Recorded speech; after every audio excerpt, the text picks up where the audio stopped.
Estamos estudando aqui na Comuna o livro de Atos. E hoje nós vamos ver o capítulo 3 de Atos. Atos, como já foi falado aqui antes, é um livro que conta para a gente o começo da história da igreja cristã. E o que a gente viu até aqui é que a igreja vinha num momento bom, num momento de crescimento, de alegria, de empolgação. A gente viu a semana passada aqui que eles se reuniam todos os dias no templo. Eles se dedicavam ao ensino dos apóstolos, eles partiam conjuntos. Muitas maravilhas e sinais eram feitos pelos apóstolos. Eles tinham em comum, não faltava nada para ninguém, porque eles dividiam o que eles tinham. Eles faziam as suas refeições juntos, com alegria. Eles tinham a simpatia do povo. E o Senhor lhes acrescentava diariamente os que iam sendo salvos. Mas o que nós vamos ver a partir do capítulo 3, o que vai acontecer nesse momento da história da igreja, nós vamos ver uma situação de cura seguida de uma pregação.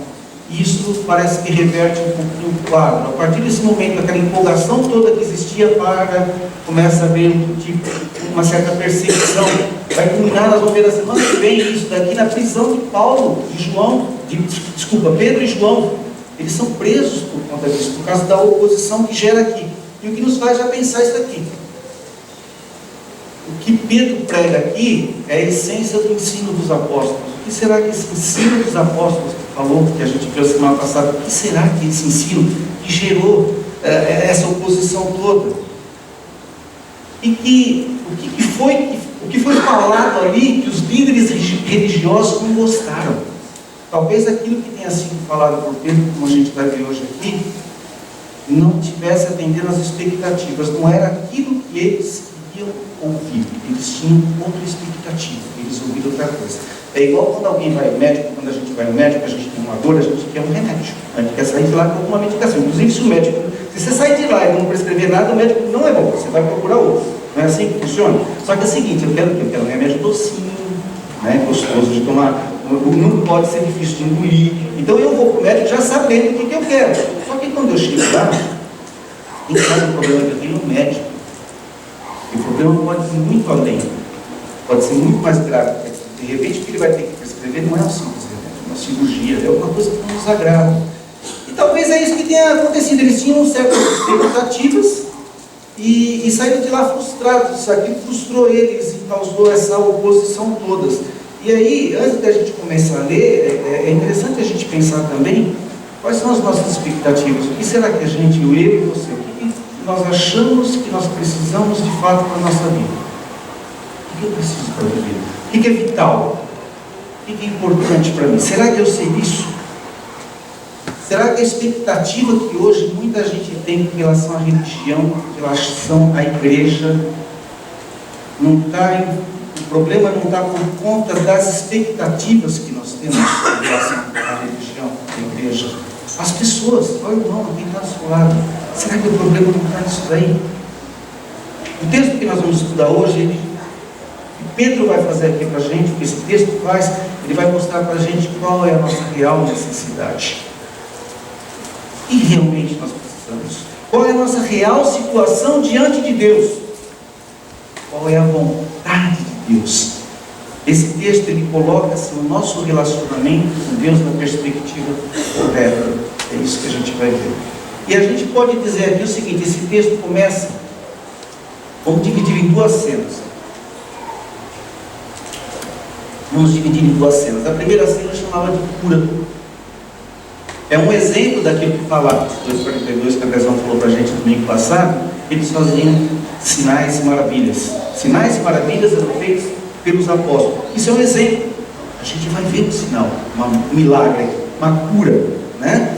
E também um exemplo de oração. Eles estavam subindo no templo para orar. Atos 2 nos fala que eles persistiam na oração. Então o texto começa assim, vai versículo 1. Se você puder abrir Atos 3, ou acho que está sendo projetado, esse pode projetar. O texto começa assim: certo dia, Pedro e João estavam subindo ao templo na hora da oração, às 3 horas da tarde. É importante a gente lembrar o seguinte: os primeiros cristãos, eles eram judeus.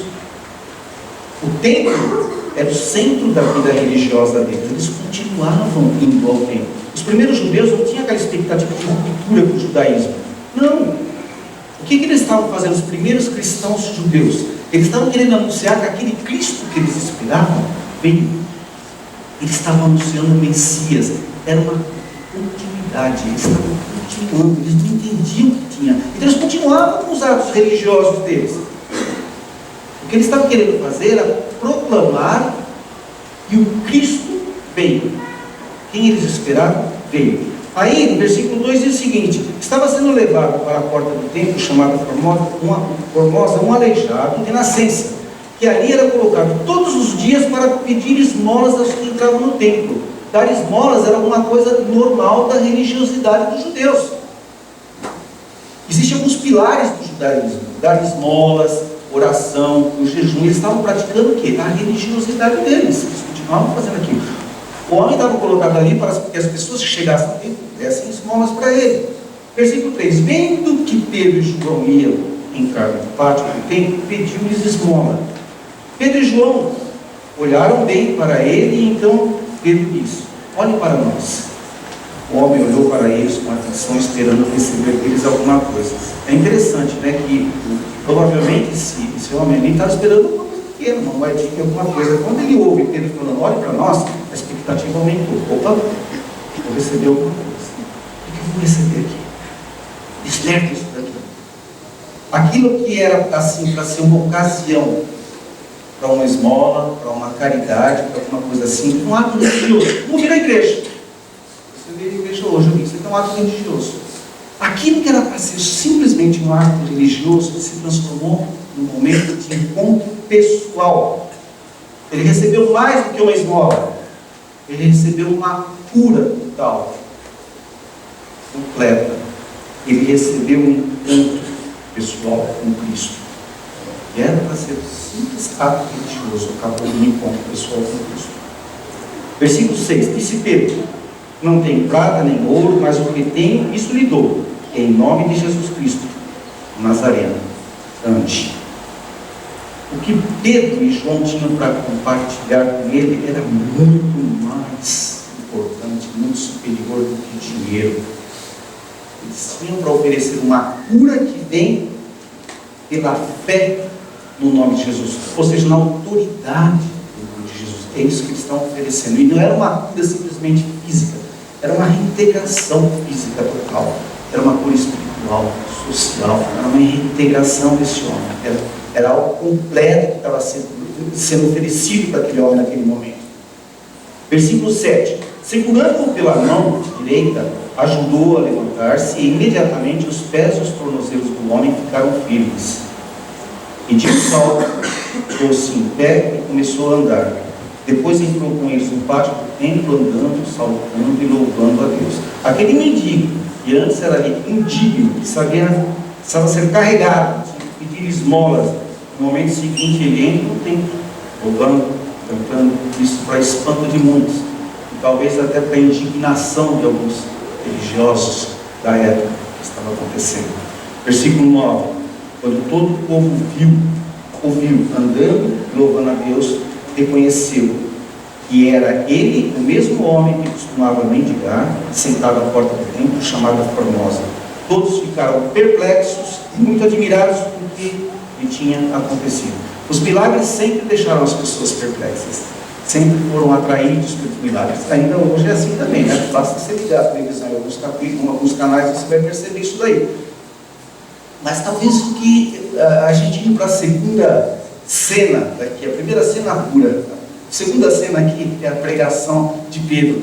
O que acontece aqui é que talvez o significado daquela cura não tenha ficado claro, nem para aquele homem, nem para os religiosos, para a audiência de Pedro ali. Talvez aquilo não tenha ficado claro, e isso abriu uma grande oportunidade para Pedro explicar o significado da cura. O que a gente vai ver no decorrer do livro de Atos, que muitas vezes essas maravilhas que eram feitas pelos apóstolos, esses milagres, na verdade, eles eram sempre oportunidades para testemunho e para a pregação do verdadeiro evangelho, para a pregação das boas novas. É o que acontece aqui. Versículo 11, continuando então nessa nossa segunda cena. Apegando-se o mendigo a Pedro e João, todo o povo ficou maravilhado e correu até eles. ao lugar chamado Pórtico de Salomão. Vendo isso, Pedro lhes disse: Israelitas, por que isso os surpreende? Por que vocês estão olhando para nós como se tivéssemos feito esse homem andar com o nosso próprio poder ou piedade? Pedro está tirando a atenção dele. Mas por quê? Levando a atenção para Deus. Versículo 13. O Deus de Abraão, de Isaac e de Jacó, o Deus dos nossos antepassados, glorificou o seu servo Jesus, a quem vocês entregaram para ser morto e negaram perante Pilatos, embora ele tivesse decidido soltá-lo. Pedro está fazendo aqui é forte, ele está responsabilizando o povo pela morte de Jesus. Vocês rejeitaram o Cristo, mataram, versículo 15, vocês mataram o autor da vida, mas Deus o ressuscitou dos mortos, e nós somos testemunhas disso. Pedro volta a atenção do povo para quem? Para Deus e para Jesus, que é o autor da vida, aquele que Deus, o Pai, demonstrou que ele aprovou no ato da ressurreição. A ressurreição é Deus mostrando o seguinte: eu estou aprovando isso. Aquilo que os homens rejeitaram é o que eu estou aprovando. Eu estou aprovando o Cristo que vocês rejeitaram. E Pedro ainda diz aqui que eles são testemunhas dessa ressurreição. E isso é o motivo da coragem deles. Se vocês lembrarem um pouquinho antes dos evangelhos, os próprios apóstolos que andavam com eles estavam com medo, estavam escondidos. Pedro negou. O que faz uma transformação tão grande? No momento seguinte, esses homens com tanta coragem, dispostos a morrer por isso, pregando com tanta convicção. É o fato deles terem presenciado a ressurreição. A convicção que eles tinham na ressurreição de Cristo. Versículo 16 continua: pela fé no nome de Jesus, o nome curou este homem que vocês veem e conhecem. A fé daquele que foi humilhado, mas agora está glorificado. Pela fé no nome do Senhor Jesus, o nome curou este homem que vocês veem e conhecem. A fé que vem por meio dele lhe deu esta saúde perfeita, como todos podem ver. A cura do mendigo foi pela fé no nome de Jesus. Isso é um dom de Deus. O texto diz que a fé vem por meio dele. A fé, nem poder para ter fé nós temos. Essa que é a verdade, isso que o texto fala. Até para termos fé, a gente depende dele. Aquele era o dom de Deus. Nem o homem poderia ter feito nada, nem os apóstolos poderiam ter feito nada. Ninguém poderia ter feito nada se não fosse o dom de Deus ali fazendo aquilo. Versículo 17. Agora, irmãos, eu sei que vocês agiram por ignorância, bem como os seus líderes. Ora, a graça de Deus começando a ser manifestada nesse texto. Vocês agiram por ignorância. Eu sei isso. Mas foi assim que Deus cumpriu e tinha predito por todos os profetas, dizendo que o seu Cristo haveria de sofrer. Arrependam-se, pois, e voltem-se para Deus, para que os seus pecados sejam cancelados, para que venham tempos de descanso da parte do Senhor, e Ele mande o Cristo, o qual lhes foi designado. A participação deles nesse tempo de descanso, o texto fala, dependeria da atitude deles com relação a Jesus. A atitude deles com relação a Jesus deveria ser a mesma atitude de Deus Pai com relação a Ele. Qual foi a atitude de exaltação? Eles deveriam estar exaltando o Senhor Jesus. Mesmo para aquele povo ali, estava sendo dada uma oportunidade de arrependimento. Aqueles que foram responsáveis diretamente pela morte do Senhor Jesus. É oferecido não somente perdão para todos os seus pecados, mas para o principal pecado, o pecado da rejeição de Cristo, o pecado da rejeição do Senhor Jesus. Este é o coração do Evangelho. Isto é a essência do Evangelho, a possibilidade de perdão do pecado da rejeição. Versículo 21. É necessário que ele permaneça no céu até que chegue o tempo em que Deus restaurará todas as coisas, como falou há muito tempo por meio de seus santos profetas. O que Pedro está declarando aqui, que o Messias esperado, o Cristo esperado, ele já veio, e que essa plenitude da salvação será até a segunda vinda de Cristo ainda. É isso que ele está falando. É interessante a gente a gente entender aqui, muitas vezes a gente acha que Cristo é sobrenome de Jesus, né? Jesus Cristo. Cristo não é sobrenome de Jesus. Se fosse assim, José chamaria José Cristo, Maria Cristo. Não, entendeu? Cristo é quem Ele é, quem Ele representa. Ele é aquele que é esperado desde a eternidade. É aquele que desde a eternidade decidiu se entregar por mim e por você. É este Cristo que está sendo anunciado aqui. É este Cristo que foi prometido por todos os profetas do Antigo Testamento. Versículo 22. Pois disse Moisés: o Senhor Deus lhes levantará dentre os seus irmãos um profeta como eu. Ouçam em tudo o que ele lhes disser. Quem não ouvir esse profeta será eliminado do meio do seu povo. Novamente, a salvação deles dependeria de qual a relação deles com o seu Cristo. O futuro deles, o futuro eterno deles dependia da atitude deles com relação a Cristo. Versículo 24. De fato, todos os profetas de Samuel em diante, um por um, falaram e predisseram esses dias. Jesus está prometido durante todo o Antigo Testamento. Todas as profecias apontam para a vinda do Cristo. Todas as profecias, todas as promessas de Abraão, Moisés, Davi. Versículo 25 continua: e vocês são herdeiros dos profetas e da aliança que Deus fez com seus antepassados. Ele disse a Abraão: por meio da sua descendência, todos os povos da terra serão abençoados. Isso inclui você e eu. Todos os povos da terra. Nós estamos incluídos nisso. Essa bênção nos alcança hoje. Tendo Deus ressuscitado o seu servo, enviou primeiramente a vocês para abençoá-los, convertendo cada um de vocês das suas maldades. Aquelas pessoas para quem Pedro estava pregando estavam tendo uma segunda chance. Mas o que acontecia ali? Não estava tendo um entendimento correto, eles não aceitavam exatamente aquele tipo de Messias, não era aquilo que eles esperavam. Existia uma resistência, uma rejeição com relação a essa história do Messias, do Cristo esperado vir, ter que sofrer, morrer, ressurreição. Isso não cabia na teologia deles.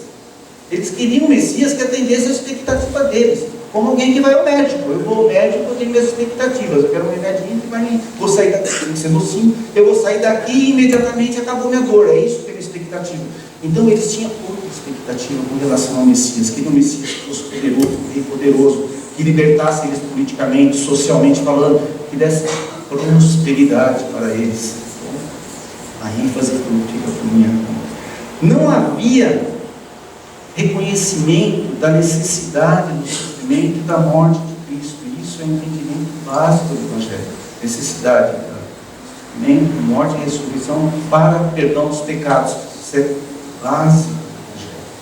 E essa situação de cura que a gente viu, ela vai desencadear então uma oposição. Por quê? Porque não está de acordo com as expectativas dos líderes religiosos, dos religiosos da época, né? Uma oposição contra um Deus que no lugar de uma esmola dá o quê? Uma restauração, uma cura completa. Aí gera essa... O povo vivia satisfeito com a sua religiosidade. Continuava com a nossa religiosidade, mas rejeitava o autor da vida. Não entendia sua real situação diante de Deus como necessitado de perdão. O pecador precisava de perdão. E o que Pedro tenta fazer aqui é demonstrar que Jesus era esse Messias, era esse Cristo esperado. Aquele que era aprovado por Deus foi rejeitado por tudo. O povo rejeitou ele como seu Salvador. E Pedro, então, o que ele faz aqui é apresentar o verdadeiro Evangelho. Na essência do verdadeiro Evangelho, rejeitar a Cristo é rejeitar a Deus. Porque Cristo é aprovado por Deus. Cristo é aquele que desde a eternidade Deus planejou para resgatar seu e meu. Rejeitá-lo é rejeitar a Deus. E o que o texto claramente move aqueles primeiros, aquela audiência de Pedro fazer. Qual é o apelo? Arrependimento. O texto é arrependam-se. E hoje não é nada diferente, gente. Muita gente tem muita dificuldade de entender o Evangelho, as boas novas, não aceitam um Deus que não atende às suas expectativas, não aceita eu quero um Deus criado à minha imagem. O homem inverteu as coisas, eu não sou mais criado à imagem de Deus, eu crio Deus à minha imagem e ele tem que caber na minha teologia, é uma inversão. O Evangelho fala de quê? Fala de pecado, fala de arrependimento. Isso não é atraente. Isso muitas vezes é um remédio amargo para a gente. Reconhecer o que nós somos de fato diante de Deus é amargo. Expõe a gente. Esse seja um dos principais motivos da rejeição dos líderes religiosos daquela época. Curas, milagres, não são definitivamente a essência do Evangelho. A essência do Evangelho é o sacrifício em Cristo para perdão dos pecados. Aí eu e você vão falar de Jesus agora, século XXI. O que eu tenho a ver com Cristo, Messias, que era esperado há 2000 anos atrás? Para aqueles primeiros homens ali, Cristo representava a salvação. Mesmo que a expectativa deles fosse outra, o Salvador político, representava a salvação. Eles poderiam entender perfeitamente como seria aquela salvação. E para mim e para você hoje, a gente entende essa necessidade da salvação. Eu já falei isso aqui antes, né? A gente fala Cristo salva. Salva de quê? O que eu preciso ser salvo? Então, se não existe esse entendimento, o Evangelho perde completamente o sentido. Se não existe a convicção do pecado, que precisa ser perdoado. Em Abraão foi dito que todas as nações seriam abençoadas. Chega para a gente hoje e se cumpre em Cristo. Será que eu e você entendemos de fato que nós somos abençoados através da história por Deus, através de uma descendência, e isso se cumpre em Cristo para a gente? Será que nós estamos entendendo isso? O que essa salvação significa para a gente hoje? É alguma coisa temporária? Não, é alguma coisa eterna. O próprio Pedro, que é o protagonista aqui nesse relato, quando ele escreve sua primeira carta, depois a gente vai ler um trechinho dela, o que ele vai falar? Ele vai falar que ele nos regenerou para uma esperança que jamais poderá perecer, macular-se ou perder seu valor, herança guardada nos céus. Então a salvação é alguma coisa que tem um caráter eterno para a nossa vida. E o apelo para nós, como foi naqueles dias, continua sendo o mesmo: arrependimento. E o que é arrependimento? Arrependimento não é remorso, como muitas vezes a gente pensa. Tem muita gente que demonstra remorso. Às vezes eu posso ter remorso por alguma coisa, mas não é arrependimento. Eugene Peterson, falecido, vocês devem ter a Bíblia, a mensagem, ele é autor de muitos livros. Ele até escreveu algumas formas que ele define, né, o arrependimento. E é muito gostoso. Ele diz o seguinte: arrependimento é abandonar uma vida de mentiras a partir de um caminho cristão, e partir para um caminho cristão. É uma viagem a Deus que se torna uma vida de paz, tem descanso, como diz o texto que a gente vai ler. É dizer não, ainda palavras de Deus, é dizer não às mentiras do mundo e sim às verdades de Deus. Emoção, arrependimento não é uma emoção, não é remorso, é uma decisão. Eu decido isso daqui. Arrependimento é tornar-se peregrino, discípulo de Cristo, no caminho da paz. É desistir de ser o nosso próprio Deus, é isso daí. Um evangelho que não fala, primeiro, um evangelho que não nos apresenta como pecadores, e separados de Deus por conta disso, e não nos chama para arrependimento, e não reconhece a necessidade da misericórdia e da graça de Deus, revelada em quem? Jesus Cristo. Definitivamente, isso não é evangelho verdadeiro. Isso não é evangelho verdadeiro. E esse texto nos mostra um Deus tão misericordioso que pode cuidar, mas Ele quer fazer muito mais do que isso. Desde Gênesis 3, o relato de Gênesis 3, quando o homem rompe com Deus, com a queda, Deus já escreveu o plano da redenção. E isso não pegou ele de surpresa. Cristo está por isso desde a eternidade. Desde a eternidade, Ele já decidiu se entregar por mim e por você. O plano de Deus se cumpre todo em Cristo. O que Pedro e João estão fazendo aqui é a mesma coisa que Jesus fez. Jesus também curava para quê? Para mostrar que Ele também tinha poder para perdoar pecados e salvar. É para isso que acontece essa cura nesse momento aqui. Mesmo para aqueles homens havia a possibilidade de arrependimento e perdão. Novamente, é oferecido perdão, não só para os seus pecados, todos, mas para o pecado da rejeição. É o que ele falou lá no versículo 19: arrependam-se, pois, e voltem-se para Deus. Para quê? Para que os seus pecados sejam cancelados, para que tenham descanso da parte do Senhor. E a coisa vai chegando para a gente hoje, versículo 24, lendo novamente, né? De fato, todos os profetas de Samuel em diante falaram e predisseram esses dias. E vocês são herdeiros dos profetas e da aliança, e vocês, nós também, né? E fez com os seus antepassados. Ele disse a Abraão: por meio da sua descendência, todos os povos da terra serão abençoados. Tendo Deus ressuscitado o seu servo, enviou primeiramente a vocês para abençoá-los, convertendo cada um de vocês das suas maldades. Aquelas pessoas para que Pedro estava pregando estavam tendo uma segunda chance. Nós somos abençoados porque a promessa de Abraão nos alcance hoje. Nós também hoje temos uma segunda chance. Esse texto está dando a cada um de nós uma segunda chance de arrependimento da rejeição do Cristo.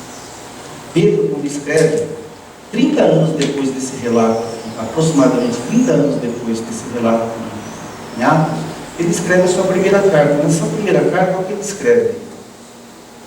Bendito seja o Deus e Pai de nosso Senhor Jesus Cristo, conforme a sua grande misericórdia, Ele nos regenerou para uma esperança viva, por meio da ressurreição de Jesus Cristo dos mortos, para uma herança que jamais poderá perecer, ou seja, indestrutível, eterna.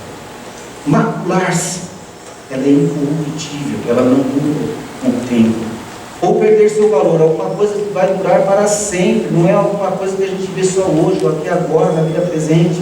É uma herança guardada nos céus para vocês, que mediante a fé são protegidos pelo poder de Deus até chegar à salvação, prestes a ser revelada no último dia, na volta de Cristo. Pulando o versículo 18.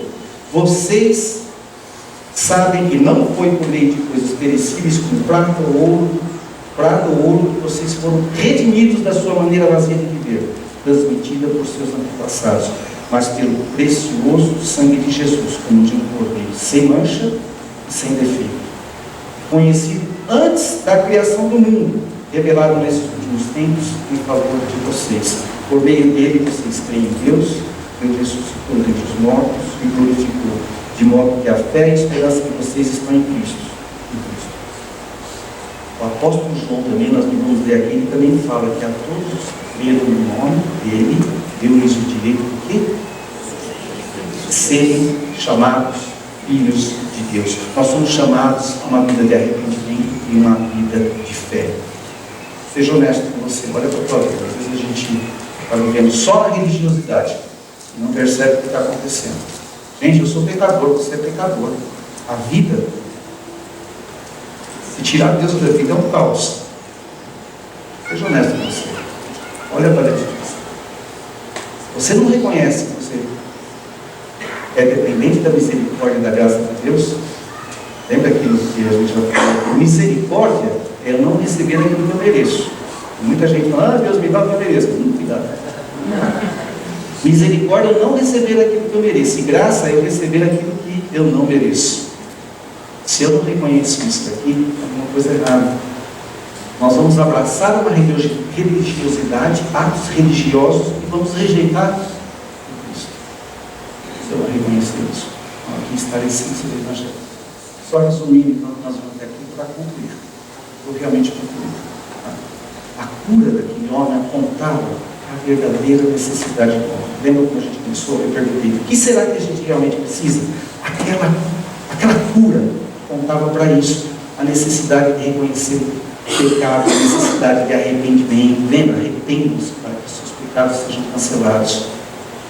Aquela cura apontava para a necessidade da fé em Jesus, para entender a necessidade do sofrimento, do sacrifício, da ressurreição dele, do único Salvador. Era para isso que apontava a cura.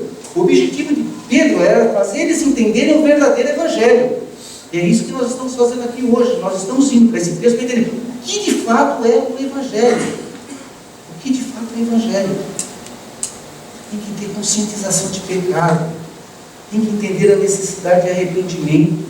Tem que entender a necessidade de um Cristo que sofreu, morreu, ressuscitou.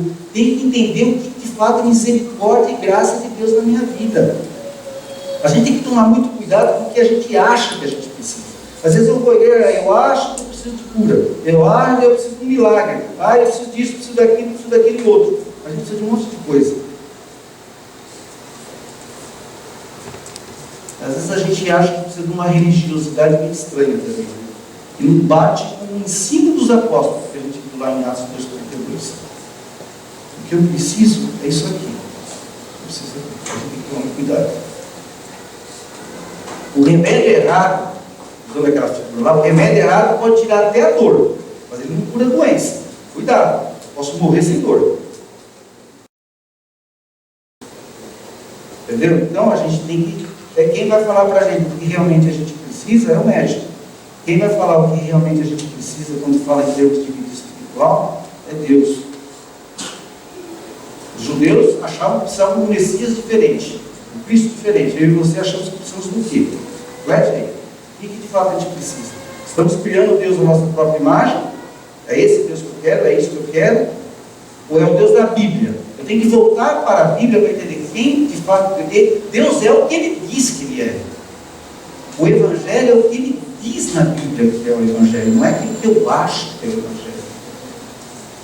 O que nós realmente necessitamos, de acordo com o texto que nós temos hoje, é voltar a Deus. O mendigo ele queria apenas uma esmola, né? Talvez uma cura física. Os judeus queriam um Cristo diferente. Nossa, o que a gente quer? Nós precisamos entender a nossa situação, verdadeiramente diante de Deus, e entender qual é a nossa necessidade. O que muitas vezes acontece é que nós somos autossuficientes, principalmente nos nossos tempos. Nós achamos que está tudo bem, que não tem nada errado, eu posso vir. Estou frequentando aqui a igreja, vim na comuna batista, o dia que eu morri, só falar eu era da comuna, dava ofertas, fazia ofertas aqui, fui batizado. São atos religiosos. Isso faz parte. Mas a essência do Evangelho é outra coisa. E essa autossuficiência da gente, achando que eu posso resolver minha própria situação, eu sou meu próprio médico, isso cega a gente em relação à nossa situação. Essa nossa autossuficiência, ela pode realmente impedir que a gente enxergue o que realmente Deus é. Impedir que a gente enxergue a realidade do Evangelho. Impedir que eu enxergue a minha situação diante de Deus. E pelo contrário, quanto mais eu reconheço minha natureza pecaminosa e essa minha rebelião contra Deus, mais eu vou entender o amor de Deus e a graça dele na minha vida. Quanto mais eu me conhecer à luz da Bíblia, eu sou pecador sim, eu sou necessitado, mais eu vou dar valor ao amor de Deus revelado em Cristo. A cura levou à pregação do Evangelho, um chamado ao arrependimento para voltar a Deus, para perdoar os pecados. Talvez eu e você, talvez você tenha vindo aqui hoje com uma expectativa bem diferente, de receber um milagre, esmola, como aquele homem que estava sentado aqui, mas como o texto diz, ao pedir uma esmola, você pode receber alguma coisa muito maior. A restauração completa do relacionamento com Deus. Uma dor pode nos levar ao médico, mas ela só aponta para a verdadeira doença. Cuidado, a dor só aponta para a doença. A doença precisa ser curada. E quem prescreve remédio para essa doença é o médico. Não sou eu, não é você. E quem prescreve a doença para a nossa cura espiritual é Deus no Evangelho, na Bíblia, na revelação.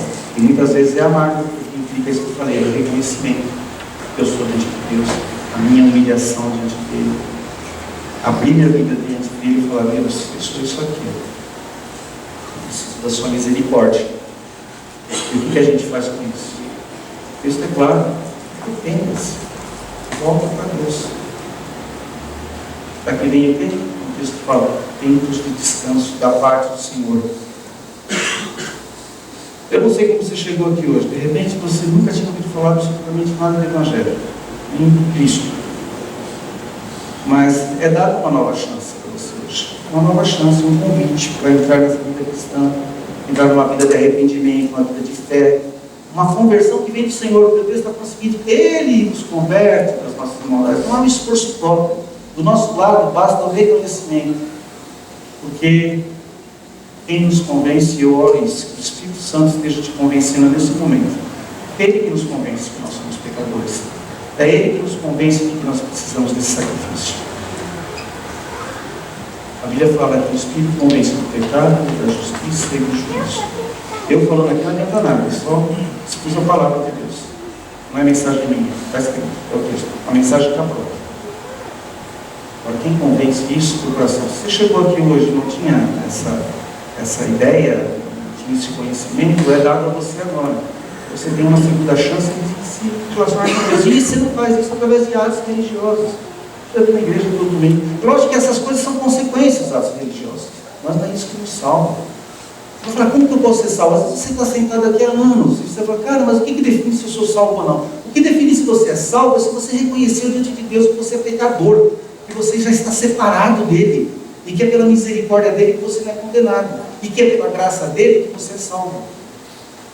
Quando você de coração reconhece diante dele isso, quando o Espírito Santo mostra para você, a salvação entra, você é salvo. Agora você pode falar para mim, eu já sou salvo, então eu já me arrependi, eu já reconheci. O que isso muda na nossa vida? Eu acho que ao entender essa nossa situação espiritual diante de Deus, a gente se torna mais grato a Ele. Mesmo nós cristãos muito tempo dentro da igreja, a gente se esquece, a gente se deixa levar pelas atividades religiosas e não percebe realmente por que estamos aqui hoje. Estamos hoje aqui por causa da misericórdia e da graça dele. Então é bom a gente ter um texto desse, isso nos ajuda, nos torna mais gratos, nos faz olhar para o que está do nosso lado de forma diferente. A gente olha para os nossos irmãos de forma crítica. Ele foi alcançado pela graça, pela misericórdia de Deus, assim como você. Quando eu julgo ele nesse aspecto, eu estou me condenando também, porque eu estou julgando ele na mesma coisa que eu tenho que ser condenado. Eu não tenho esse direito de julgar. Dietrich Bonhoeffer fala um negócio interessante, que essa frase sempre marcou para mim. O meu julgamento do outro é uma reflexão proibida sobre o outro. Eu não tenho esse direito. O outro foi alcançado pela graça do misericórdia. Quem está sentado aí do teu lado agora. É assim que nós temos que ser igreja. Esse texto nos ajuda a entender. Nos ajudando a entender o Evangelho, quem nós somos, eu entendo quem está do meu lado. A gente se sente mais seguro, porque eu sei o seguinte, a salvação não depende de mim. Ele me salvou, Ele me fez ter fé. A gente se torna menos orgulhoso quando a gente se coloca assim na presença de Deus. Vamos orar.